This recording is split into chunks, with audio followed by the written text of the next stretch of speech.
សម្ដេចតេជោអំពាវនាវឲ្យជួយទិញស្រូវថ្មីធ្វើអំបុកឬទិញអំបុកពីប្រជាជនយកទៅចែកជូនកងទ័ពនិងជនភៀសសើកសម្ដេចតេជោហ៊ុនសែនបានអំពាវនាវឲ្យសប្បុរសជនជួយទិញស្រូវថ្មីកំពុងច្រូតកាត់ធ្វើអំបុកឬជួយទិញអំបុកពីប្រជាជនយកទៅចែកជូនកងទ័ពឬជនភៀសសើកក្រៅសំណូមពរយុវជនម្នាក់ពីសមរភូមិតាមរយៈបណ្ដាញសង្គមនាព្រឹកថ្ងៃពុធទី10ខែធ្នូនេះសម្ដេចតេជោហ៊ុនសែនបានចេញសារផ្ដាំផ្ញើការសួរសុខទុក្ខចំពោះកងកម្លាំងប្រដាប់អាវុធគ្រប់ប្រភេទដែលបាននឹងកំពុងឈរជើងការពារទឹកដីដល់អង្គអាចក្លាហានដើម្បីប្រយុទ្ធប្រឆាំងជាមួយពួកចោរឈ្លានពានទឹកដី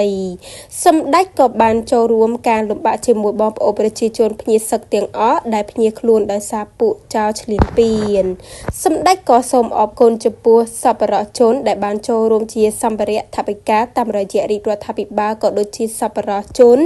ដែលបានយកទៅចែកជូនផ្ទាល់ដល់កងកម្លាំងប្រដាប់អាវុធនិងបងប្អូនជនភៀសសើកសម្ដេចតេជោមានប្រសាសន៍ថាសម្ដេចបានឃើញសំណូមពរយុវជនម្នាក់ពីសមរភូមិថា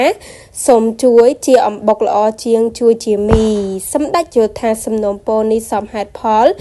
តែសម្ដេចយល់ថាការផ្ដល់ជាមីនៅតែបន្តជាមួយនឹងការផ្ដល់អំបុកបន្ថែមសម្ដេចតេជោបន្តលើកឡើងថាស្រូវថ្មីកំពុងច្រូតកាត់សូមបងប្អូនសប្បុរសជនជួយទិញស្រូវផងធ្វើអំបុកឬជួយទិញអំបុកពីប្រជាជនយកទៅចែកជូនកងទ័ពឬជនភៀសសើកសម្រាប់ការវេចខ្ចប់គួរធ្វើត្រឹម1កញ្ចប់1គីឡូឬ2គីឡូសម្រាប់យុវជនម្នាក់ដាក់យកតាមខ្លួនសម្រាប់ដាក់ជាបាវឬការរងលំបាកដល់ការចែកចាយនៅខ្សែត្រៀមជួរមុខសម្ដេចតេជោមានប្រសាសន៍បន្ថែមថាទទួលទានអំបុកស្រូវថ្មីវាសត្រូវឈ្លានពាន